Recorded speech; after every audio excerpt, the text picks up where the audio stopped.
Okay, thank everyone for coming in and just give it another minute here. You always go back and forth with rescheduling things during our recent weather outage. So I know some people are still without power here in the greater Houston area. Uh, so just glad that you all are safe and things are have improved in where you are. Um, my internet was actually out earlier today. So it's like, am I going to do this from the library? Like, where am I doing this from? I'm at Whole Foods. It's kind of all over the place. So, um, but we can get started here in a couple seconds. So, Robert Snyder reached out to me, some time ago, Robert, now, um, and wanted to present his methodology to our chapter. And we had a very engaging conversation and said, I think there's some synergy here. And he had time in his schedule. He's really been in demand, which is always good to hear with our change professionals. And he's going to share his latest book, a methodology from his latest book. He's an established author, and he's going to show he's working on his third book, and I just really admire that because I think change is really um, accelerating in a lot of different directions, but we've never really looked at the variations in methodologies. I think a lot of us walk away with either ProSci or Cotter and pretty much navigate from that space. And I think as so many other agile and AI, so many other um, processes are coming into change management. It's interesting how Robert took a look at methodology, and so he's going to share his perspective with us this evening. So our 2024 theme, Exploring Transformative Change, came about earlier this year with our focus group. And so for those here who served on the focus group, if you're on the call, thank you so much for helping put this year's series of events together, helping me kind of understand what our membership was looking for, and then putting programs together to help deliver on those areas of interest. So here's our agenda for the evening. I'm just going to go over a few chapter um, some chapter information, and we'll have Robert's presentation, and then we'll do a wrap up. And Robert's going to invite everyone to, if you have questions, to come off of mute. If you want to put them in the chat, I'm going to be monitoring the chat. So we look for this to be a very engaging exchange today. So just some few housekeeping things. Again, engagement is welcome. This presentation will be recorded as I do all our events, and they'll be available on the chapter YouTube. Robert has some slides that he's going to provide to us, and I'll make them available when I send out the email with the link. I'll also have the PDF version of the deck available for your review at your convenience. And if you would like to engage with Robert directly, I don't know if Robert, if you want to share your LinkedIn address, or if you want to share your email address, I'm sure he'll have a number of contact points to reach out to him. And you know how I really enjoy talking about ProSci. I really like its structure. Like I said, it's not the only methodology out there, but as part of our membership, we do receive a $1,000 savings.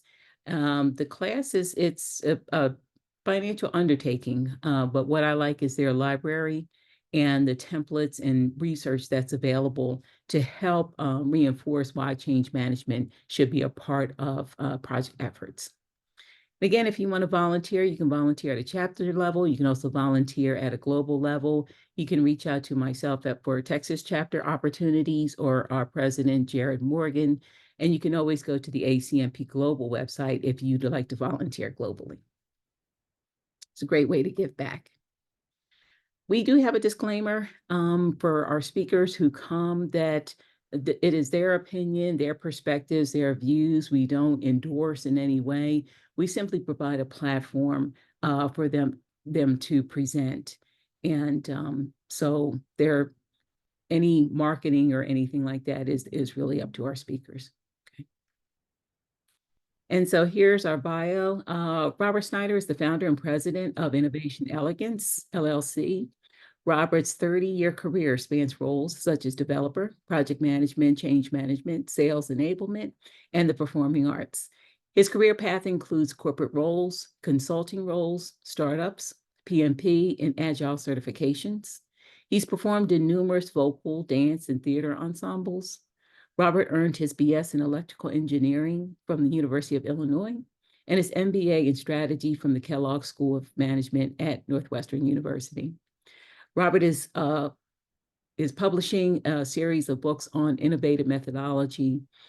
Innovation Elegance is his first book that's available now. Innovation Portfolio is also available now, and it looks like he's working on Elegant Leadership, which is targeted for next year.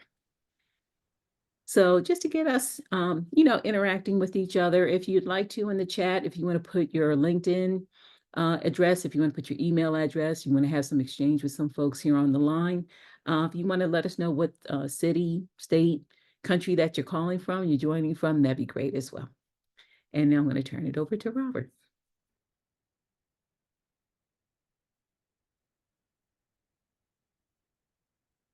So whenever you're ready. Did you want me to put the slide deck up or?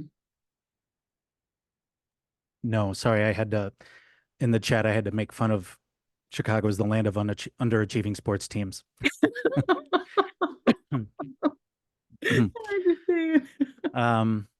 Thank you, Angela. Thank you, everyone, for joining tonight. Greetings from downtown Chicago. Before I share my screen, I would like to start tonight's session with one of my favorite cliches. Nothing will change until the status quo is more painful than the transition. Nothing will change until the status quo is more painful than the transition. I could apply that cliche to my personal life, a relationship, a job, a move. We could apply that cliche to our business operations. But tonight's session applies that cliche to our business innovation methodology. What is your status quo of innovation methodology? It is some combination of 2 or 2.5 software-centric methodologies. You know their names. As if what makes innovation teamwork difficult is the software, as in if a team gets itself into trouble, a developer goes to a scrum master or a project manager and sponsor and says, hey, you know that Python code I've been working on? It's really difficult. So sorry. That's not a thing. That's not how teams get themselves into trouble.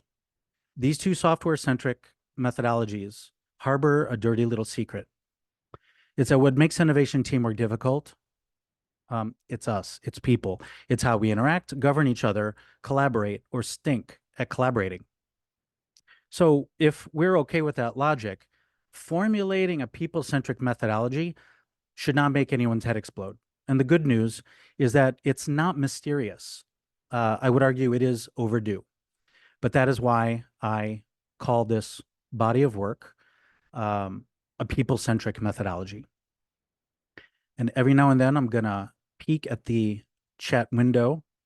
And if the spirit moves you, feel free during this session to come off mute or put something in the chat. I have an alarm set for 50 after the hour. And at that point, I'm going to kind of mosey to the end. And whatever I don't cover tonight will be in the PDF for you.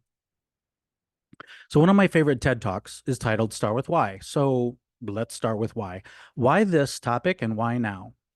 It's because at the moment, teamwork, often, it just feels more difficult than it should be. We have colleagues who want decision rights without decision responsibilities. Some of us are expected to have accountability, yet we don't have the authority. Often the employee experience, it's less than great. Because we have back-to-back meetings and email overload, we are caught um, figuratively in communication traffic jams. And last I checked, in any kind of traffic jam, all the vehicles move slowly. Our project success rates, they're not improving significantly. They're not improving quickly enough. And as we endure these communication traffic jams, valuable innovation work piles up. It's called the backlog, but there is valuable innovation work that is sitting idle. And that's the demand side of innovation. And then we have the supply side. We know former colleagues, current colleagues who are underemployed or unemployed. Uh, there are valuable workers who are also idle. And somehow the market is not playing matchmaker between supply and demand well enough because of these communication traffic jams. There's another lens to look at the struggles that a typical innovation team has. Many of you have already heard of the term tech debt, where a developer, a programmer, will cut corners in order to meet a short-term goal, but it causes problems down the line for a future programmer, the future team. So tech debt is a familiar term, but there are different altitudes of this debt. Over the last couple decades, I believe structured documentation has slowly fallen out of favor. So effectively, many companies are in a kind of documentation debt. And because we are falling behind on this valuable innovation work, I think it's fair to say we're in a kind of innovation debt. And then the final debt is really what I'm trying to tackle, is that we are tethered. We are anchored to these two and a half software-centric methodologies, because we don't have anything else. And I'm trying to change that. Let's get out of debt. Let's stay out of debt. The agenda for tonight's session, I recently re-engineered it because I knew I needed to simplify this material, and how I've reorganized it for tonight. 5 words, all starting with the letter M. So the first topic are metaphors. Instead of corporate values that have also been around for 20 plus years, and the corporate values are not solving these problems, can we reimagine values? Can we apply and reimagine values as metaphors? What are healthy metaphors for us, and what are unhealthy metaphors for a people-centric methodology? Let's go through the mechanics. What are the motions that are kind of the least common denominator? At a minimum, we need to be doing A, B, and C of the mechanics. And let's stratify that from the style. I'm a dance instructor, and I tell my students, I am only here to teach you the mechanics of bachata, salsa, cumbia, mambo. I am not here to teach you style. So I joke I'm the gateway drug to a legit dance studio. And again, I only teach mechanics, but that's valuable for us as change professionals because it's valuable to distinguish the mechanics of our work from the style. It's valuable to distinguish the technique from the expression. The third topic is money. How does a people-centric methodology change the cost profile of our teams? The fourth topic is the job market. How can a people-centric methodology influence and improve the job market? And the fifth M is mental health. Many of us, thank God that the topic of mental health in the workplace is becoming normalized, and it's safer to talk about it. And hopefully this image of this gentleman with his forehead buried in the keyboard is a little bit humorous, but to be real, this is the image that it's more like it when we are discouraged from a toxic environment. So that's the fifth topic for tonight. And then just over the past week, I realized that there is a valuable topic when we think of when we as employees leave companies. The cliche is we don't leave companies, we quit our bosses. And so how can we shore up the leadership void that many of us are experiencing? How can we take it upon ourselves to compensate for the leadership void? And how can we manage up without kissing up? That material is in the appendix tonight. I have blogs about it, and I hope the slides stand on their own, or it's an excuse to get in touch over LinkedIn. But again, I'm not going to have time to narrate through those slides tonight, unless we want to jump over another topic. So that's the agenda. So 5 M's? No, there are 6 M's. And the takeaways. I hope that at the end of this session, you will grasp and enjoy why and how to tiptoe away from software-centric methodologies and crawl, walk, run toward a people-centric methodology. Innovation, it's not a solo sport. You must bring others with you. And this image aims to motivate you to find your allies, find those who you are psychologically safe with, and with enthusiasm and confidence, go forward and pursue and explore a people-centric methodology. And regardless of what happens, regardless of whether you approve this material, or even if you're skeptical of this material, my hope is that this material will improve your sense of safety, your sanity, and your self-respect, regardless of whether you pursue this material or not. And if you do pursue it, regardless of your success or lack of success in adopting a people-centric methodology, I hope these 3 S's come to you. Of course, this material is based upon 2 of my 3 books, maybe a little bit of the 3rd book, but mostly it's the first 2 books that I published earlier this year. So the first agenda item, metaphors. And I'm just to get in the habit of watching the chat, I'm going to take a peek and see if there's anything. Yes, communication traffic jams. I'm glad that resonates with you. Anne-Marie or anyone, does anyone want to second the motion?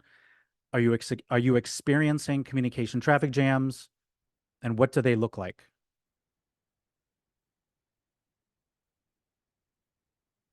Or is it as straightforward as back to back to back to back meetings and email overload? Is there any unique twist that any of you have on this notion of a communication traffic jam? I think, Robert, the number of avenues that we're receiving communication. We're in Teams, or sometimes Teams in Zoom, or email. Now, Microsoft is somehow your email is in Zoom. So it's a lot of avenues coming at you, a lot of channels in which there is exchange. Yeah. Gives new meaning to the word, oh my God, my team is, quote, all over the place. Exactly. Exactly. So true. Yeah. Okay. I will keep motoring, but anyone else, feel free to interrupt anytime. So the metaphors that I think are dominating our culture. The first metaphor is a fire drill. I believe many of us feel we're caught in chaos or a fire drill. We might pivot. Pivot is the positive spin on shiny new object. Many of us can joke, sadly, about our truncated attention spans, and we'll be darting around individually or as a team, distracted by that proverbial squirrel. I think it's fun to play with a cat with a laser pointer, but if our team resembles cats with a laser pointer, that sounds a little bit less fun. Cats and dogs. There is a wonderful newspaper article that I spotted over the past couple of weeks. In this newspaper article was entitled something about, should we email like a cat? Insinuating that if we're emailing like an enthusiastic dog, we have coworkers who are just too cool for school, and the problem is when we have colleagues who are operating with really dramatically different levels of enthusiasm.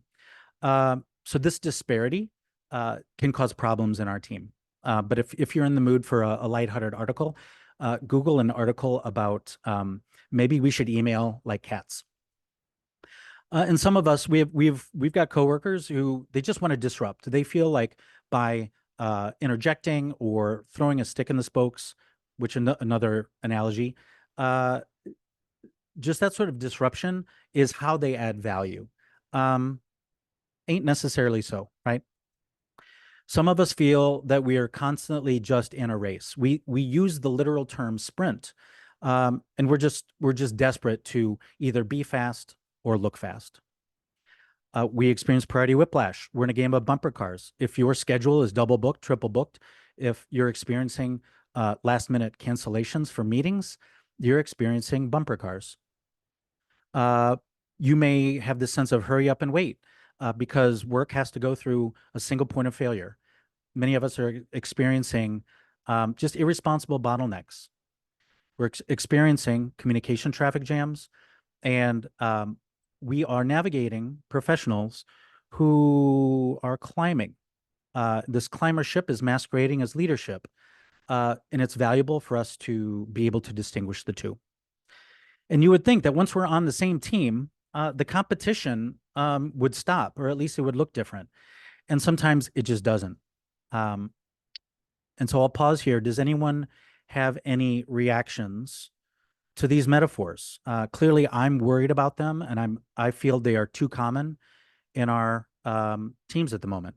But what say you? Any reactions to these metaphors?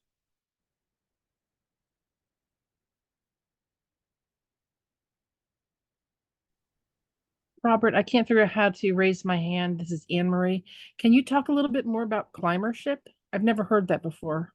Yeah. So we have hyper competitive individuals in our teams who their strongest agenda might not be teamwork.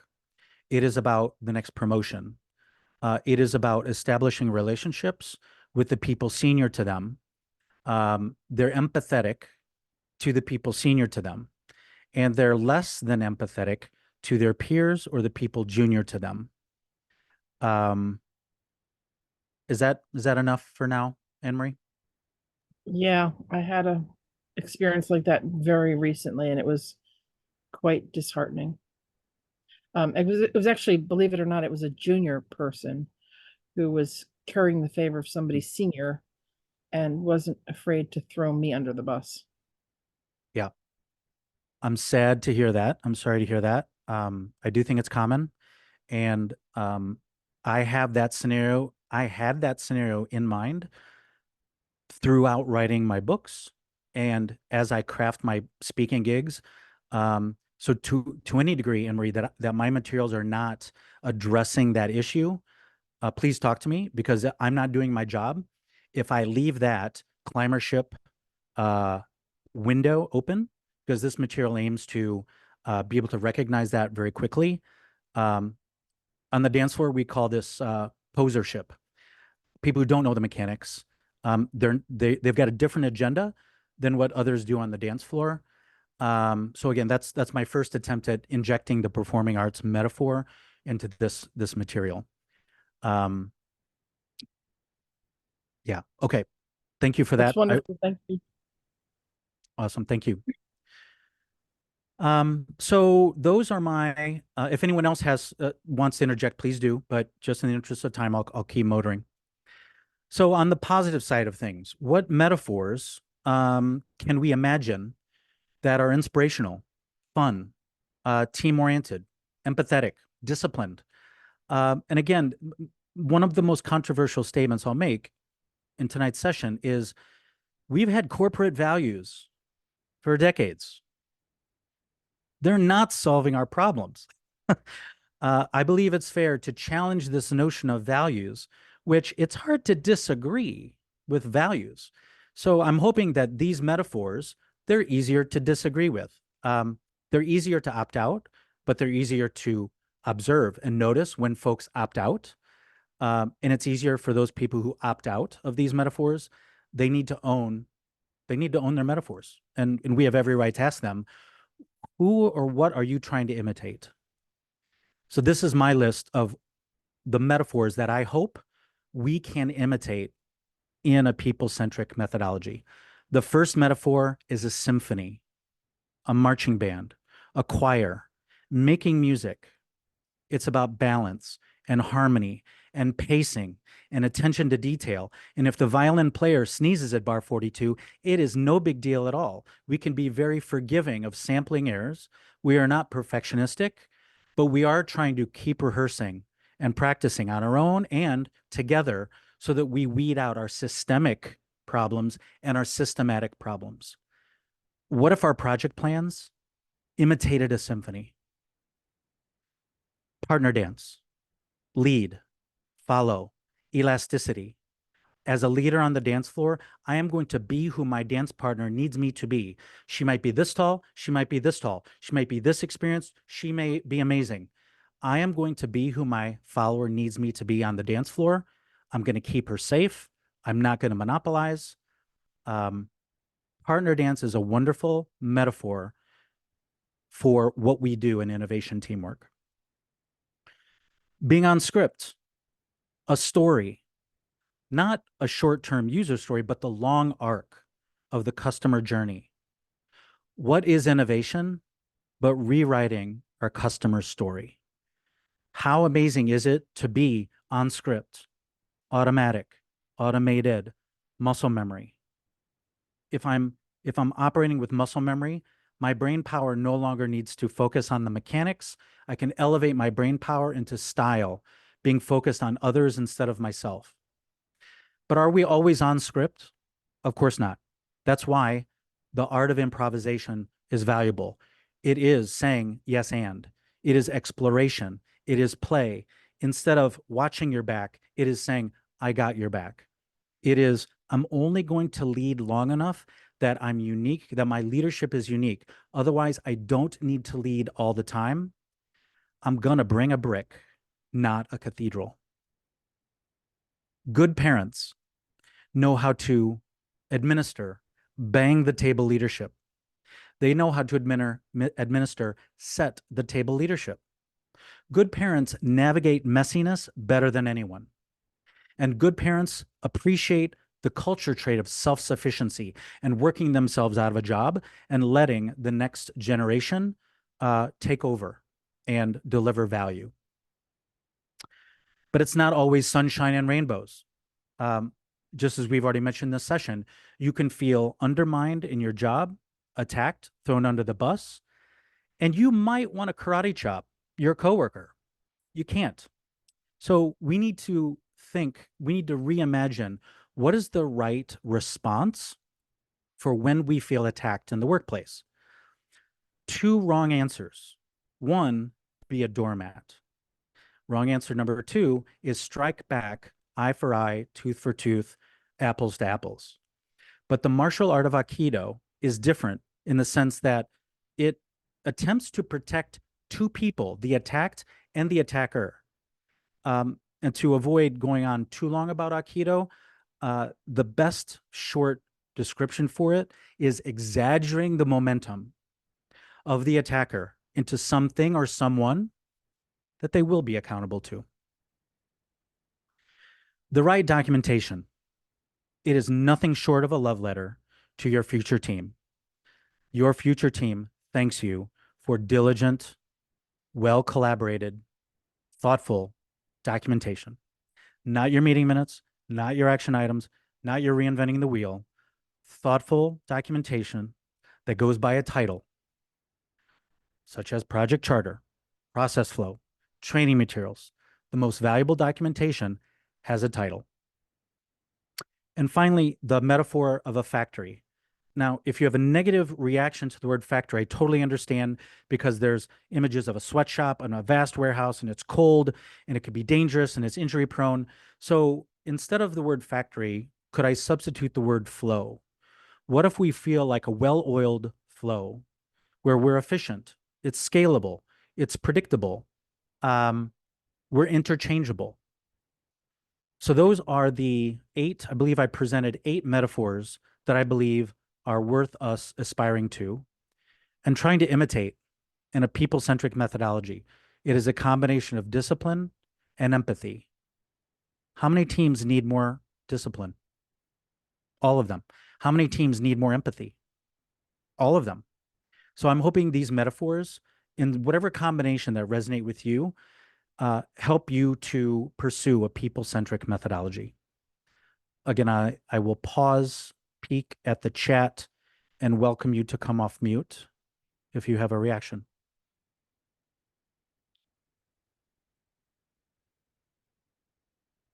Okay, in the interest of time, I'm going to keep motoring.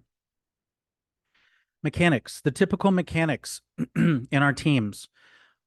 Many of us are using a two-decade-old framework called the RACI matrix. It's 4 adjectives. Um, it's not solving those problems from the earlier slide. We need to rethink the RACI matrix. We need to rethink these 4 adjectives. Separately, we also might try to govern in a task list or a project plan what I call the public dumping ground of verbs. How many different verbs do you think you need in your project plan? 30, 40? I would dispute that. This word cloud is an example of verb sprawl. And clearly, my favorite verb of all, socialize, is right in the middle. But give me a break. When your organization suffers from verb sprawl, you slow down your planning process, you reinvent the wheel, and then you slow down the interpretation of that plan.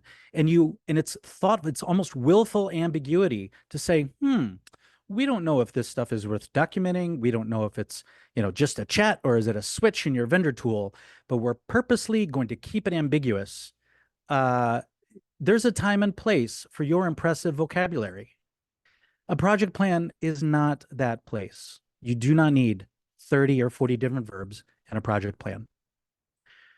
What also defines our mechanics is that many of us are suffering meeting gridlock. We are suffering from email overload. We're bastardizing the Kanban board, and we're becoming, whether it's in Jira, Rally, I forget all the other tools, Confluence, we're turning into a ticket factory of spontaneously dreamed up work that, again, reinvents the wheel, and it's creating a lot of noise in our environment. And again, over the last couple decades, documentation is falling out of favor. Who wants to take notes? God forbid someone pick up a pen and draft something.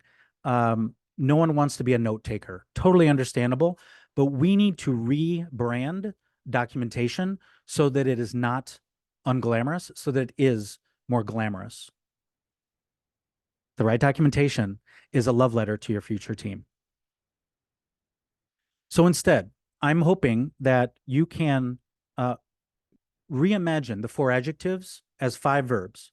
Instead of, I'm going to go through the mapping of the RACI matrix to this framework I call the 5 verbs. Responsible becomes draft. Accountable becomes approve. Consulted becomes review and revise. And informed becomes distribute. So instead of trying to pin an adjective onto various team members, and again, the RACI matrix has been around for a long time, it's not solving our problems. What if we channel this documentation factory, this agreement factory, and manage it with 5 simple verbs? So imagine a flow, imagine a conveyor belt. Here comes a roadmap governed by 5 verbs. Here comes a project charter governed by 5 verbs. Here comes a process flow governed by 5 verbs. I believe that anything a team might try to govern with a RACI is more valuable governing with 5 verbs. This is another image of 5 verbs. It accomplishes everything you wanted out of your RACI matrix. But wait, there's more. There's also a clear sense of sequence. There's a clear duration estimate that's explicit but not rigid. The ink is always wet. And 5 verbs in a project plan, you can track percent complete. There's a sense of momentum, a sense of closure, a sense of moving on. You do need to know the titles of what is worth documentation and what is worth governing with 5 verbs. Clearly in tonight's session, we're not going to go into any detail. This is just a diagram of how my books partition and propose just under 60 different assets that form this agreement factory, this expectation factory. And over the next few months and years, I expect that your team will identify a 61st item, a 62nd item. But the 5 verbs is very scalable. And I think it's very valuable for your team to be able to distinguish what do you do that's worth 5 verbs. And everything else, well, it's not worth documenting. It's not worth collaboration. It's low risk. and it doesn't need oversight. So the good news is that you can do that work away from a keyboard. Consider doing it at the pub. Everything your team does, it's either worth 5 verbs or it's worth stepping away from a keyboard and doing it at the pub. Again, the 5 verbs, it governs this kind of, the reason I use the word expectation factory is in case anyone wets their pants over the words sign off. So instead of an agreement factory, we agree on a project charter, we agree on a process flow, etc. We can hedge to say, well, it's an expectation. But 5 verbs is still a great way to govern an expectation setting factory. The 5 verbs, it is a culture trait disguised as a factory. And someone may say, well, I want to be more strategic. That's great. You're working upstream. Your strategic work still deserves collaboration. It's still worth putting on paper, and it's still worth formal management. I'm going to pause again and take a peek at the chat. Any reactions? Yes, Yeah. AI software and apps are helping taking notes when we don't want to do the 5 verbs. Well, it's just, there's always, and I think as men and women are working together, and I hope I'm not offending anyone when I say it, but sometimes there's this look that women should be taking notes, and we're all at the table equally. So what I, Copilot and some of these other apps have done is to remove that as a barrier, right? And we're all collecting the same information, and we can all digest and process it the same way. So yeah, thank you for that. Any other reactions? Okay, I'm going to keep motoring. So you might have a reaction. Oh, come on, Robert. You're just asking me to document everything. Absolutely not. This word cloud proposes to you what is not worth formally governing. So keep it out of your project plan. Any information that's sensitive, yes, I want teams to be creative, but is that creativity going to show up in the project plan? I would argue no. Work that is just not collaborative. If it's not collaborative, I would argue it's low risk. And if you want the transparency in a project plan, great. But I don't think it's good to ask your change management function, your project management function, to boil the ocean and try to jam every single task into the project plan. If you want to do that, you reduce your risk. That's great. The point I'm just trying to make for tonight is that instead of governing with this combination of 4 adjectives and verb sprawl, consider defaulting your project plan to this agreement factory with 5 verbs. The 5 verbs brings us back to the basics.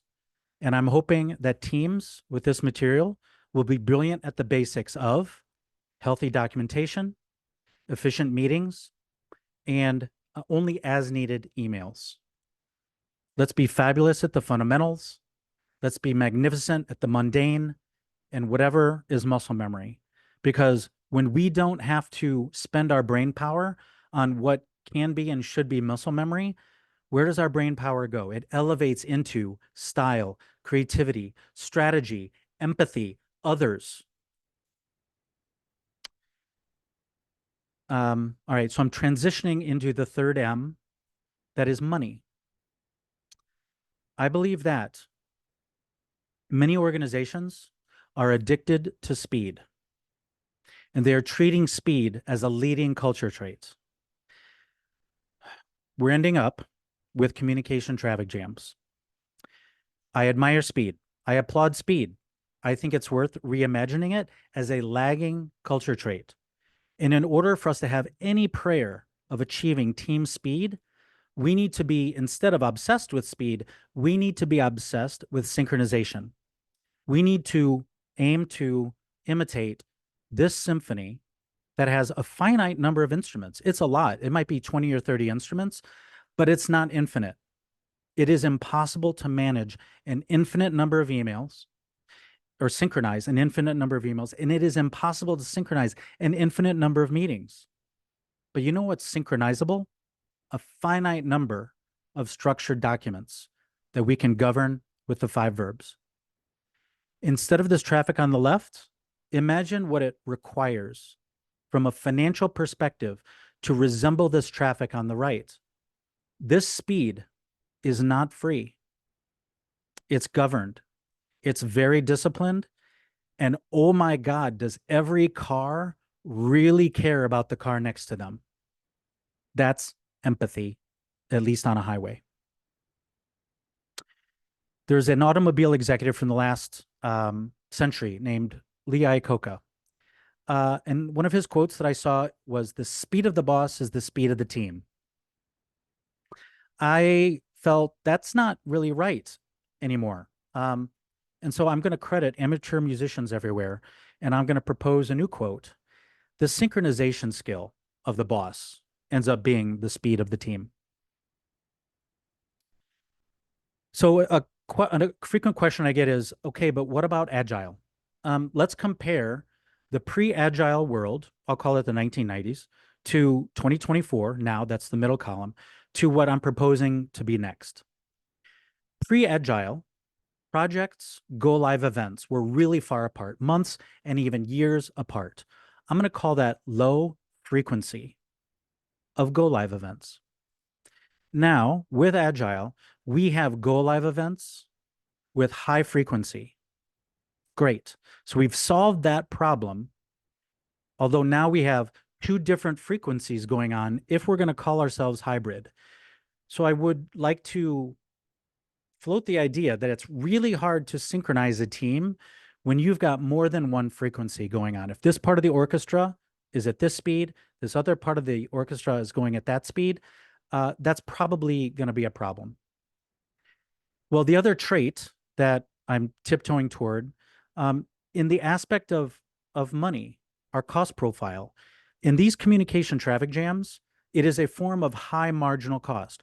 It is understandable that we have high marginal cost because the addiction to meetings, it's low upfront cost. The addiction to email, it's low upfront cost. Totally understandable. But it's a situation of pay me now and pay me later. And when you are in a culture addicted to meetings and addicted to emails, you are caught in a cost profile of high marginal cost. And what my materials aim to do is suggest, you know what, there's this thing called a train.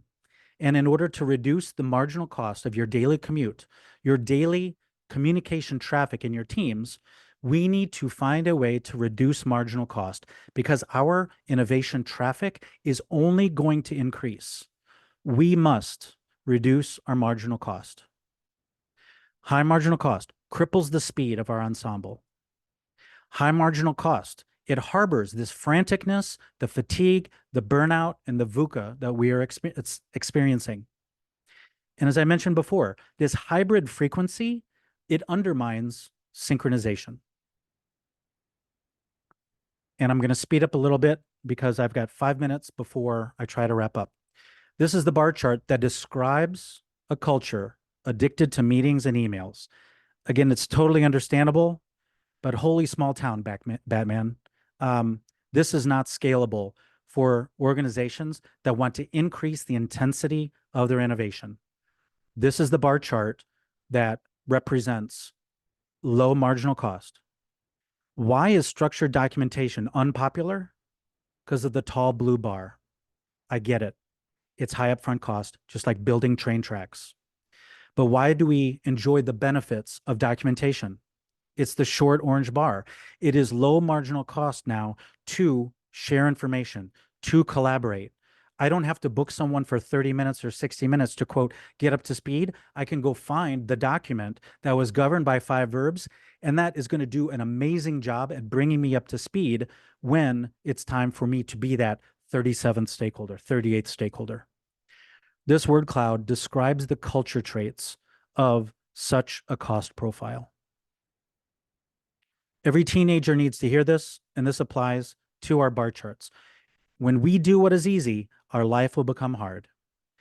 If we can have the discipline to do what is hard, our life will become easy. I'm going to riff off this phrase about gravity. You can ignore the laws of gravity, but the laws of gravity do not ignore you. You also can ignore the laws of marginal cost, but the laws of marginal cost do not ignore you or your team. This is distinguishing the culture traits.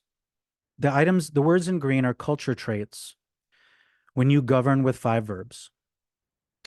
The words in red are your culture traits when you govern with a racy and verb sprawl. That's at the team altitude. And tonight's materials, also in the appendix, talk about what is the relationship we have with our managers. If and when we have a climber, a leader, a manager, a boss who is what I'll call innovation illiterate, what are we going to do about it? There are tools to manage up without kissing up, to improve our psychological safety, our workload sustainability, minimize the noise, the churn, the chaos, to improve trust and improve morale.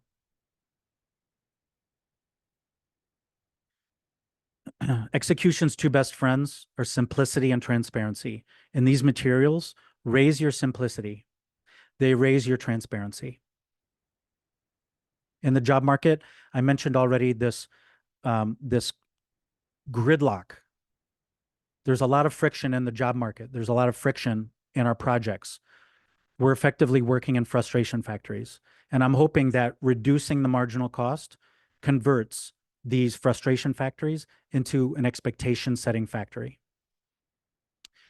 For those of you who have had an econ class and you remember your supply and demand curves, as our confidence in our methodology improves, our demand curve shifts to the right.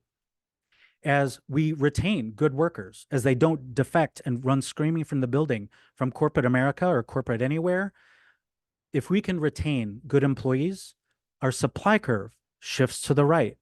This reduces our idle work, our idle workers, and it reduces our innovation debt. Mental health. As I said, these materials, these frameworks, these tools, I believe they're easy to slowly adopt, crawl, walk, run. But it's also easy to opt out.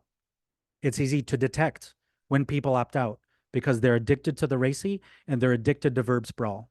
And it's also easy for them to own the opting out. This is the word cloud that describes the culture of meeting gridlock and email overload. And if your preferred metaphors are rejected, then you have a license to exaggerate what's in place. If you're not going to aim for a communication symphony, you have a license to join the communication traffic jam.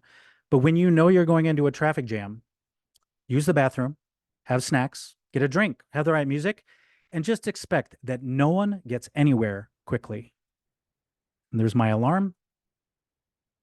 If your preferred mechanics are rejected, then you have a license to exaggerate what's in place. This is an example of a project plan that applies the 5 verbs to a project charter, a training approach, training materials. And for someone who says, no, the 5 verbs, no, then you have a license for exercising your impressive vocabulary in your project plan. This word cloud helps you run into the fire of verb sprawl.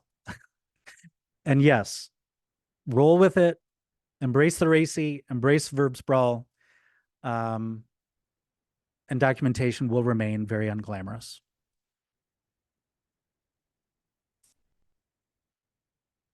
When we have low confidence in our methodology, the demand curve shifts left. When we can't retain good employees, our supply curve shifts left. Valuable innovation work sits idle. Valuable, skilled employees go idle, and our innovation debt increases. But if you are stuck in a software-centric methodology, you have a license to be aloof. You have a license to mirror the traffic jams around you. You have a license for orphaned work. So as I draw this material to a close, to whatever degree you explore and pursue a software-centric methodology, you're going to run into people who are quicker or slower than you in innovating how you innovate. you're going to have to ask people to lead, follow, or get out of the way. And when you hit a wall, sometimes it's the fact this is their world and you're just in it. So I hope you will stay flexible. You will stay psychologically safe. Keep your sanity. Don't lose your stuff, and maintain your self-respect. You're doing the best you can. You need to stay employed. Blessed are the flexible, for they will not allow themselves to become bent out of shape. So in this session, I covered these 4 different flavors of debt. We covered 5 M's. And I'm hoping this material, whether you adopt it or not, just the concepts and considering them over the next few days, weeks, and months, I hope that some fraction of these will improve your discipline. It will improve your empathy so that you can convert your meeting factory, your frustration factory, into this elegant expectation setting factory. So I'll end as I began. Your status quo, it might not be that bad. It might actually be more painful to try something new. And I understand. But if and when your status quo is sufficiently exasperating that you're willing to try a people-centric methodology, it is very safe to consider and adopt one small change at a time.